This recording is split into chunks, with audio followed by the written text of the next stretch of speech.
ফেব্রুয়ারি মাসের প্রথম ভাগেই জাতীয় সংসদ নির্বাচনের ঘোষণা আসছে। আজ রাত ৮টা ২০ মিনিটে জাতির উদ্দেশ্যে দেয়া ভাষণে এই বিষয়টি থাকছে বলে বিভিন্ন সূত্রে জানা গেছে। গত বছরের ৫ই আগস্ট শেখ হাসিনা সরকারের পতনের পর ১ বছর পূর্ণ হচ্ছে আজ। ওই ঘটনার পর ৮ই আগস্ট অন্তর্বর্তী সরকার দায়িত্ব নেয়। এরপর থেকেই সংস্কার, বিচার এবং নির্বাচন নিয়ে কাজ করছে বর্তমান সরকার। এর মধ্যে বিচার ও সংস্কারের কাজ কিছু দূর আগালেও নির্বাচন নিয়ে নানা আলোচনা ছিল। সরকার শুরু থেকেই জানুয়ারি থেকে জুন মাসের মধ্যে নির্বাচনের কথা বলে আসছিল। পরে তা ফেব্রুয়ারির মধ্যে ঘোষণা আসে। এর মধ্যে অনেকবার সরকার জানিয়েছে ঘোষিত সময় থেকে একদিনও দেরি হবে না নির্বাচনের। এই অবস্থায় আজ রাতের ভাষণেই পরিষ্কার হচ্ছে এই বিষয়টি, যার পর যে কোনো দিন নির্বাচনের তফসিল ঘোষণা করবে নির্বাচন কমিশন। ২৬ দফার জুলাই ঘোষণাপত্র আসছে বিকেলে। ২৪ জুলাইয়ে ছাত্র জনতার গণ অভ্যুত্থানের আশা আকাঙ্ক্ষা প্রতিফলনে নানা পদক্ষেপ আছে এই ঘোষণাপত্রে। বিকেল ৫টায় সংসদ ভবনের সামনে মানিক মিয়া এভিনিউয়ে জুলাই ঘোষণাপত্র পাঠ করবেন প্রধান উপদেষ্টা ডক্টর মোহাম্মদ ইউনূস। সুশাসন ও সুষ্ঠু নির্বাচন, অর্থনৈতিক, সামাজিক ন্যায় বিচার নিশ্চিতে সকল সাংবিধানিক প্রতিষ্ঠানের গণতান্ত্রিক সংস্কারের কথাও থাকছে এই ঘোষণাপত্রে। এতে আরও থাকছে জুলাই গণ অভ্যুত্থানে গুম, খুন, হত্যা, নির্যাতন ও মানবতা বিরোধী অপরাধের দ্রুত উপযুক্ত বিচার নিশ্চিত করা, দেশের মানুষ ও তরুণ প্রজন্মের আকাঙ্ক্ষা অনুযায়ী দুর্নীতি ও শোষণমুক্ত বৈষম্যহীন গণতান্ত্রিক রাষ্ট্র প্রতিষ্ঠা, ২৪ গণ অভ্যুত্থানের রাষ্ট্রীয় ও সাংবিধানিক স্বীকৃতি সংবিধানের ৪র্থ তফসিলে রাখার বিষয়।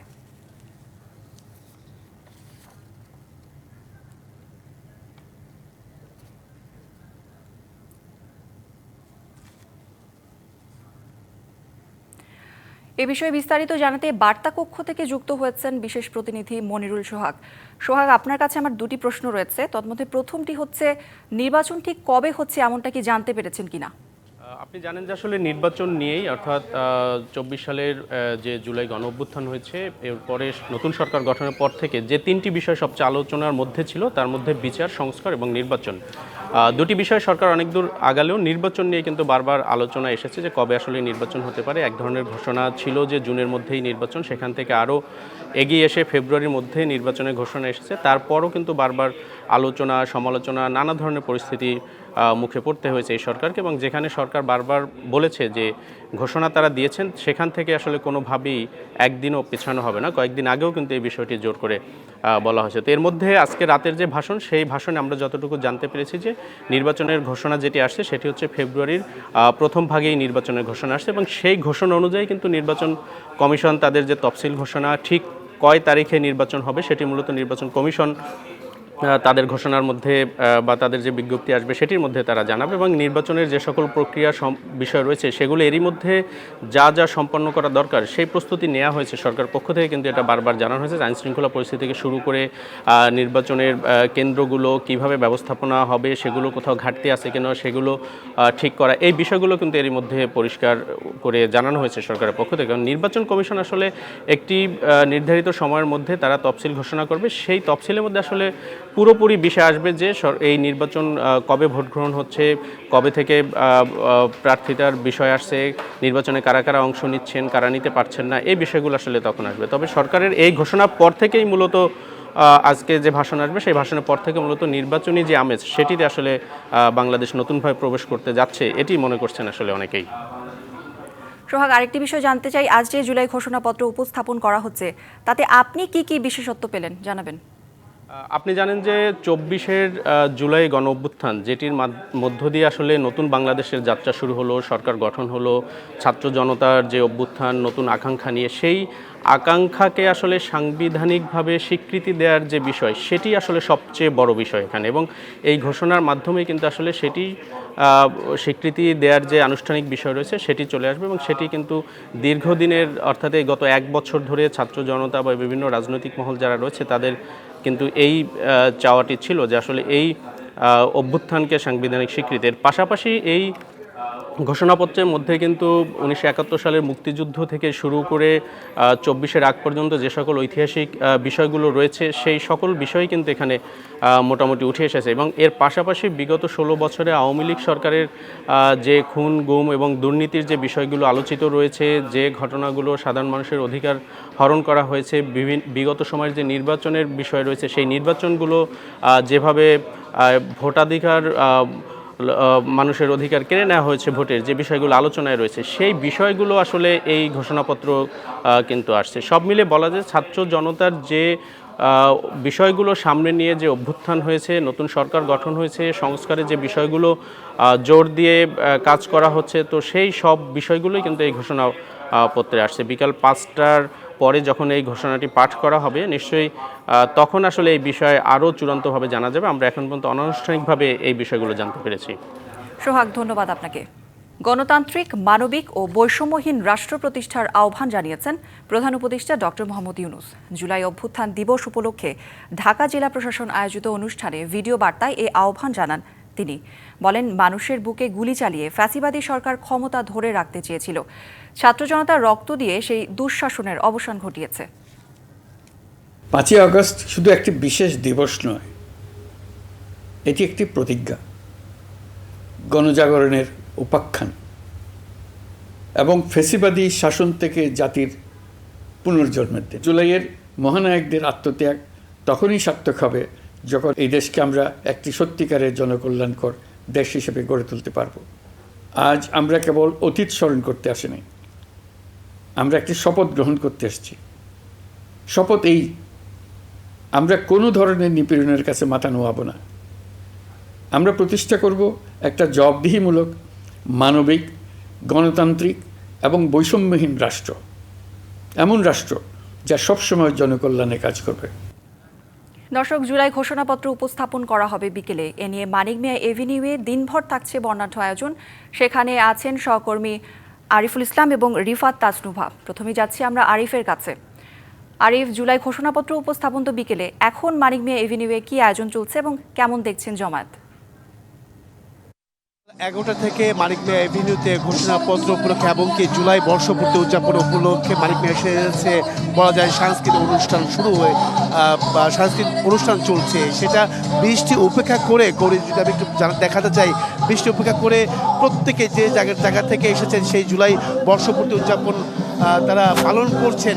বিগত বছরে এই দিনটাতে অনেকেই স্মরণ করছেন যে তারা কোথায় ছিলেন, কি করেছেন সেসব বিষয়। আমি একটু কথা বলতে চাই এখানকার যারা এসেছেন। আপনারা কোত্থেকে এসেছেন? আমি আছি সাভার থেকে। আচ্ছা, আজকের দিনটা আপনারা কি চান? আজকের দিনটা খুবই খারাপ লাগতেছে, কেননা আমরা যে আশা দিন যে আমরা সুন্দরভাবে পরিবেশ দিয়ে আমরা দেখতে আসছি, সে পরিবেশ দিয়ে আমরা দেখতে পাচ্ছি না, কেননা ছাত্ররা সামনে রয়েছে। আপনারা কি চান, আগামী দেশটাকে কিভাবে দেখতে চান? আমরা সুন্দর একটা দেশ চাই। আজকের এই দিনটাতে গত বছর আপনারা কি করেছেন, কোথায় ছিলেন? আজকের দিনটাতে গত বছর আমি বংশালে ছিলাম। বংশাল থেকে অবস্থা খারাপ, মানে পুলিশ ছাত্রলীগ বাহিনী আছে। পরে আস্তে আস্তে যখন শুনতে শেখ হাসিনা পালিয়েছে, পরে আমি গণভবনে আসি, সেখানে এসে নামাজ কালাম পড়ি। আর আগামী দিনটাকে বাংলাদেশে দেখতে চাই হচ্ছে ইসলামী বাংলাদেশ। শুনছিলেন করে যে এখানকার যারা উৎসুক যারা এসেছেন বা জুলাই যোদ্ধা যারা রয়েছেন তারাও কিন্তু এসেছেন। সব কিছু মিলে বলা যায় যে এই যে সাংস্কৃতিক অনুষ্ঠান সেটা আসলে এবং কি আগামী বাংলাদেশকে কিভাবে দেখতে চান সেই বিষয়গুলো কিন্তু তারা আমাদের কাছে তুলে ধরেছেন। এমনকি আসলে লোক বাড়বে হয়তো বা আরও, যেহেতু 5টার সময় ঘোষণাপত্র ঘোষণা করা হবে, সেইটি পাঠ করা হবে, সেই প্রেক্ষিতে কিন্তু লোক সমাগমটা আরও বাড়বে বলে মনে করছে। তো এই ছিল এখান থেকে সবশেষ। আরিফ, ধন্যবাদ আপনাকে। মানিক মিয়া এভিনিউয়ের অপর প্রান্তে অপেক্ষা করছেন সহকর্মী রিফাত তাসনুভা। তাসনুভা, অংশগ্রহণকারীরা কি বলছেন এবং প্রস্তুতির সবশেষ জানাবেন। আপনি জানেন যে 71-এ মুক্তিকামী মানুষের মধ্যে একটি জাগরণ তৈরি করেছিল বাংলার গানগুলো। আজকে এখানে এসে ঠিক একই পরিস্থিতি কিন্তু আমরা দেখতে পেয়েছি। আমি জানি যে আমার সহকর্মী আরিফ আপনাদেরকে দেখিয়েছেন এখানে কত মানুষ এসেছেন এবং দেশের পতাকা উড়িয়ে, বাংলাদেশের পতাকা উড়িয়ে তারা আজ আজকের এই দিনটাকে তারা উদযাপন করছেন। প্রত্যেকটা মানুষের মুখে কিন্তু আমরা একটি কথাই শুনতে পেরেছি। আর কিছুক্ষণ পরেই জুলাই ঘোষণাপত্র আসছে, কি থাকছে সেই ঘোষণাপত্রে, কেমন হচ্ছে আমাদের আগামী বাংলাদেশ, তার প্রতীক্ষায় কিন্তু রয়েছে প্রতিটা মানুষ।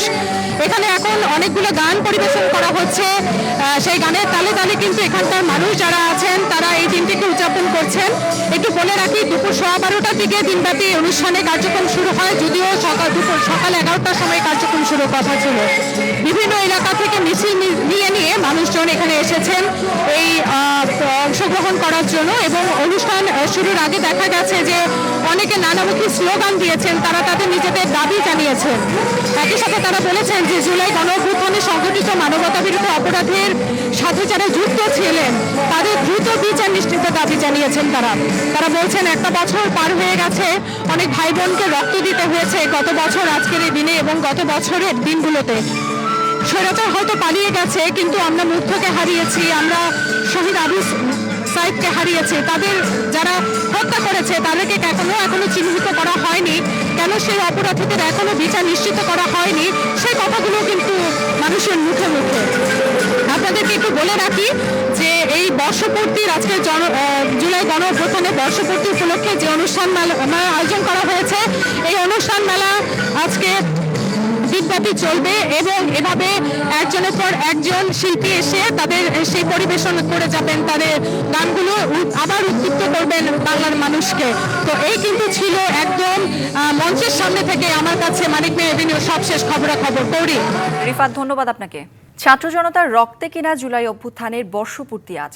এ উপলক্ষে শোকের ছায়া যেমন আছে, তেমনি অন্যরকম এক উৎসবের নগরী আজ ঢাকা। আয়োজনে রয়েছে শোভাযাত্রা, সমাবেশ, প্রদর্শনী, সাংস্কৃতিক অনুষ্ঠান। জাতীয় প্রেস ক্লাবে ক্ষমতাচ্যুত প্রধানমন্ত্রী শেখ হাসিনার প্রতীকী ফাঁসি কার্যকর করা হয়েছে।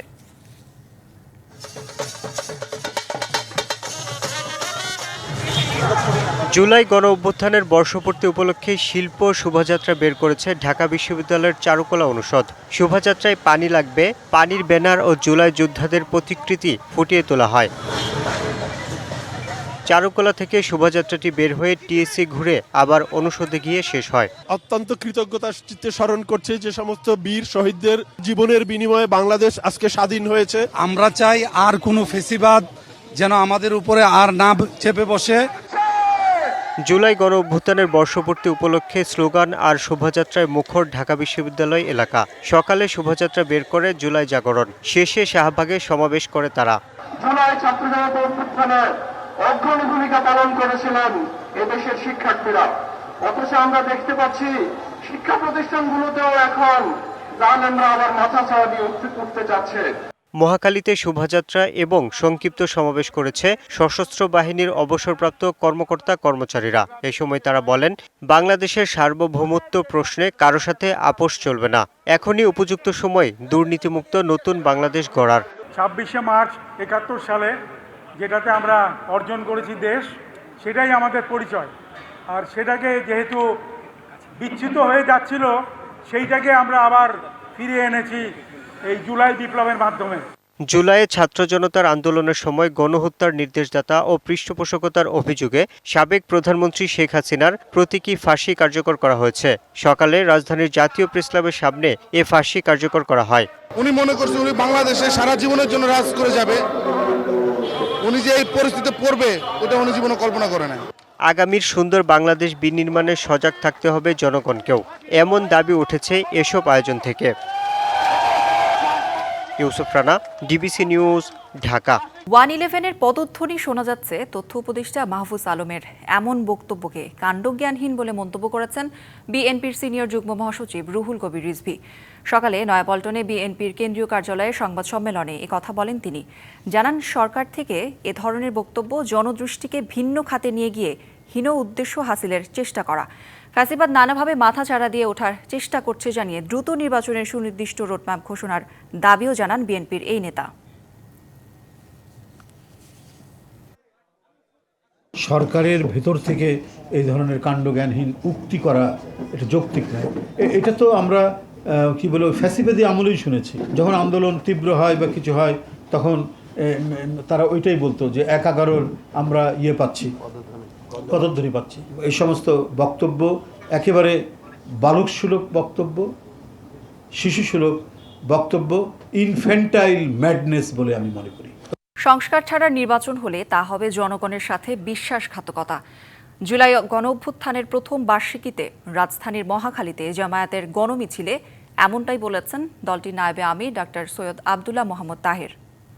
আরেকটি স্বৈরাচার তৈরিতে সহায়তা করলে তাকেও ছাড় না দেওয়ার হুঁশিয়ারি দেন তিনি।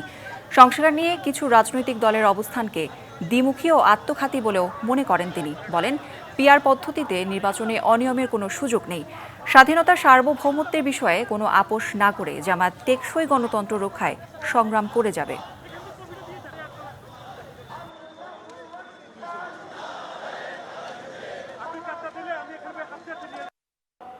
টেকসই গণতন্ত্র বাংলাদেশের সমৃদ্ধির জন্য অপরিহার্য। জামাত সেই টেকসই গণতন্ত্র রক্ষার জন্য সংগ্রাম করে যাবে। নতুনভাবে নির্বাচনের সিস্টেমে চালু করতে হবে, যেটা পৃথিবীর অনেক দেশে আছে, প্রতিনিধিত্বমূলক নির্বাচন, পিআর। ফুলেল শ্রদ্ধা আর গভীর ভালোবাসায় সারা দেশে স্মরণ করা হচ্ছে জুলাই শহীদদের। নানা আয়োজনে প্রশাসন, শহীদ পরিবারের সদস্য আর জুলাই যোদ্ধারা বৈষম্যহীন বাংলাদেশ গড়ে তোলার আহ্বান জানিয়ে বলেন, যে লক্ষ্য আর উদ্দেশ্যে ছাত্র জনতা প্রাণ দিয়েছে তা যেন বিফল না হয়। জুলাই অভ্যুত্থানের বর্ষপূর্তি উপলক্ষে নারায়ণগঞ্জে দেশের প্রথম জুলাই শহীদ স্মৃতিস্তম্ভে ফুল দিয়ে শ্রদ্ধা জানান জেলা প্রশাসক, পুলিশ, র্যাব, ফায়ার সার্ভিস সহ বিভিন্ন দপ্তরের কর্মকর্তা, বিভিন্ন রাজনৈতিক দল ও শহীদ পরিবারের সদস্যরা। চট্টগ্রামে শহীদ মোহাম্মদ আলমের কবরে শ্রদ্ধা জানান city mayor doctor Shahadat Hossain সহ প্রশাসনের কর্মকর্তারা। উপস্থিত ছিলেন আলমের পরিবারের সদস্যরাও। এ সময় অর্জিত বিজয় ধরে রাখতে অটুট ঐক্যের কথা বলেন মেয়র। এই কাঙ্ক্ষিত গণতন্ত্র যদি আমরা অর্জন করতে না পারি, আরও একটি গণঅভ্যুত্থান দিবস আমাদের জন্য অপেক্ষা করছে, কিন্তু আমরা সেটা চাই না। আমরা চাই আজকে যে একটা ঐক্যের জায়গায় ফিরে আসতে। বরিশালে নগরের আমতলার মোড় এলাকায় গ্রাফিতি উদ্বোধন করা হয়। এছাড়া শহীদের কবরে ফুল দিয়ে শ্রদ্ধা ও আলোচনা সভা অনুষ্ঠিত হয়। খুলনায় জুলাই স্মৃতিস্তম্ভে ফুল দিয়ে শ্রদ্ধা জানান শহীদ পরিবারের সদস্যরা। শহীদদের স্বপ্ন পূরণের দাবি করেন তারা। শিববাড়ি মোড়, যেটা ছিল এই আন্দোলনের প্রাণকেন্দ্র, যারা শহীদ হয়েছেন, যারা আহত হয়েছেন, যারা কারাবন্দী হয়েছেন, সকলকে আমরা আমন্ত্রণ জানিয়ে একটি সম্মিলনের চিন্তা আয়োজন আমরা করেছি। রংপুরে জুলাই শহীদ স্মৃতিস্তম্ভে শ্রদ্ধা জানানো হয়। এছাড়াও বেগম রোকেয়া বিশ্ববিদ্যালয় সহ বিভিন্ন রাজনৈতিক সংগঠনের নানা কর্মসূচি পালন করা হচ্ছে।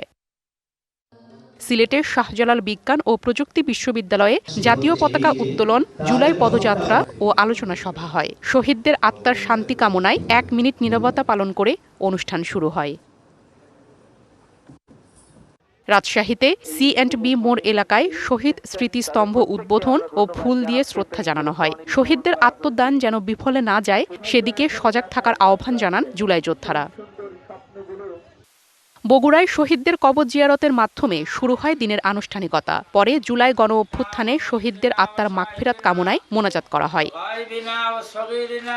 ময়মনসিংহে জুলাই শহীদদের স্মরণে ফুল দিয়ে শ্রদ্ধা জানানো হয়। এছাড়াও আছে জুলাই শহীদ পরিবারের স্বজন ও আহত যোদ্ধাদের সম্মানে নানা কর্মসূচির আয়োজন। চাঁদপুরে 31 জন শহীদের কবরে শ্রদ্ধা নিবেদন করা হয়েছে। এছাড়া টাঙ্গাইল, বরগুনা, মেহেরপুর, নাটোর, নীলফামারী, পঞ্চগড়, শেরপুর, কিশোরগঞ্জ সহ সারা দেশে জুলাই গণ অভ্যুত্থানে নানা আয়োজন করা হয়েছে। প্রিয়া কুন্ডু, ডিবিসি নিউজ ডেস্ক। কক্সবাজারে একটি হোটেলে জাতীয় নাগরিক পার্টির কেন্দ্রীয় কয়েকজন নেতার সঙ্গে বৈঠক করছেন ঢাকায় নিযুক্ত সাবেক মার্কিন রাষ্ট্রদূত পিটার হাস। দুপুরে বৈঠকটি শুরু হয়। জানা গেছে, জুলাই গণ অভ্যুত্থানের বর্ষপূর্তি, জুলাই সনদের রূপরেখা, আগামী জাতীয় সংসদ নির্বাচন সহ দেশের সাম্প্রতিক রাজনৈতিক ও সমসাময়িক নানা ইস্যু নিয়ে এ বৈঠক অনুষ্ঠিত হচ্ছে। সেখানে এনসিপি নেতারা তাদের অবস্থানের কথা পিটার হাসকে অবহিত করছেন। জুলাই অভ্যুত্থানের দিনে এই বৈঠকটি নিয়ে নানা গুঞ্জন শুরু হয়েছে। প্রধান উপদেষ্টা জাতির উদ্দেশ্যে ভাষণ দেবেন, যেখানে তিনি আগামী ফেব্রুয়ারিতে নির্বাচনের একটি সম্ভাব্য টাইম ফ্রেম তুলে ধরবেন বলে জানা গেছে। বৈঠকে এনসিপি নেতাদের মধ্যে উপস্থিত আছেন হাসনাত আব্দুল্লাহ, সার্জিস আলম, নাসির উদ্দিন পাটোয়ারি, তাসনিম জারা সহ 6 জন। যদিও এনসিপির সূত্র জানাচ্ছে এটি তাদের ব্যক্তিগত সফর। এ নিয়ে বিস্তারিত জানাতে সরাসরি যুক্ত হচ্ছেন সহকর্মী শঙ্কর বড়ুয়া রুমি। রুমি, এই বৈঠক নিয়ে কি তথ্য আছে আপনার কাছে এবং এই বৈঠক আসলে কোনো ধরনের বার্তা দিতে পারে কিনা জানাবেন। গৌরী, আজকে কিন্তু বেলা 12টার দিকে এনসিপি নেতাদের 6 জনের একটি দল হোটেল রয়্যাল টিউলিপে সিপাল নামে পরিচিত হোটেলে তারা পৌঁছান বলে আমরা জেনেছি। তবে এই বাংলাদেশে নিযুক্ত সাবেক মার্কিন রাষ্ট্রদূত পিটার হাস গতকাল থেকে এখানে অবস্থান করছেন। নানা সূত্রে আমরা খবরটি নিশ্চিত হয়েছি। তবে কি নিয়ে বৈঠক তাদের মধ্যে আমরা সেটি এখনো নিশ্চিত হতে পারিনি। তবে সেই বিষয়ে আমরা নানা মাধ্যমে কথা বলেছি, তারাও আমাদের বিষয়টি নিশ্চিত করতে পারেনি। তবে হোটেল কর্তৃপক্ষও তাদের অবস্থানের ব্যাপারে আমাদের তেমনটা কোনো তথ্য দেননি। আমরা নানা সূত্রের সঙ্গে কথা বলার চেষ্টা করেছি, তারা কি উদ্দেশ্যে বৈঠকটা করেছেন। আজকে 5 আগস্টের বছর পূর্তির দিনেই কিন্তু এই বৈঠক নিয়ে কক্সবাজারে নানা মহলে কিন্তু নানা গুঞ্জন ছড়িয়ে পড়েছে ইতিমধ্যে। দেশের রাজনৈতিক প্রেক্ষাপটে এবং জুলাই ঘোষণার আগ মুহূর্তের এই বৈঠক নিয়ে সর্বমহলে একটা আলোচনার ঝড় উঠেছে। আমরা এই খবরটি শোনার পর আমরা রয়্যাল টিউলিপের যে নেতা কর্মী কিন্তু বিক্ষোভ করেছেন এবং এই ধরনের পরিস্থিতি নিয়ে মধ্যে বৈঠকের বিষয় নিয়ে। তবে ছাত্র দলের নেতা কর্মীরা মূলত তাদের যে বর্ষপূর্তি উদযাপনের কর্মসূচি, সেই কর্মসূচিতে যাওয়ার উদ্দেশ্যে তারা যাচ্ছিলেন। পথে এই খবর শুনে তাদেরকে আমরা বিক্ষোভ করতে দেখেছি। তবে গণমাধ্যম কর্মীরা আসার আগ মুহূর্তে তারা চলে গিয়েছেন, সে আমরা সেই ফুটেজটি ধারণ করতে পারিনি। তো আমরা নানা মঙ্গলের সঙ্গে কথা বলেছি। এই বৈঠক কিন্তু কখন শেষ হবে আমরা এখনো নিশ্চিত নই। এখন বৈঠক চলছে কিনা এবং কি নিয়ে আলোচনা চলছে তা কিন্তু আমরা এখনো জানার সুযোগ পাইনি। তবে একটি বিশেষ সূত্রে জানতে পেরেছি, এনসিপি নেতাদের যে দলটি রয়েছে তারা 3:30টায় কক্সবাজার বিমানবন্দর দিয়ে কিন্তু ঢাকার উদ্দেশ্যে রওনা দেওয়ার কথা রয়েছে, এমনকি আমরা তথ্য পেয়েছি। এবং বৈঠকে কি নিয়ে আলোচনা হচ্ছে এবং কি উদ্দেশ্যে আলোচনা হচ্ছে আমরা। রুমি, ধন্যবাদ আপনাকে। জেলায় জেলায় সংকট সমস্যা, তা থেকে উত্তরণের চ্যালেঞ্জ আর সম্ভাবনার কথা তুলে ধরতে চলছে ডিবিসি এক্সপ্রেস। বিশেষ এই আয়োজনে মতামত থাকছে তৃণমূল থেকে শুরু করে নীতি নির্ধারকদের।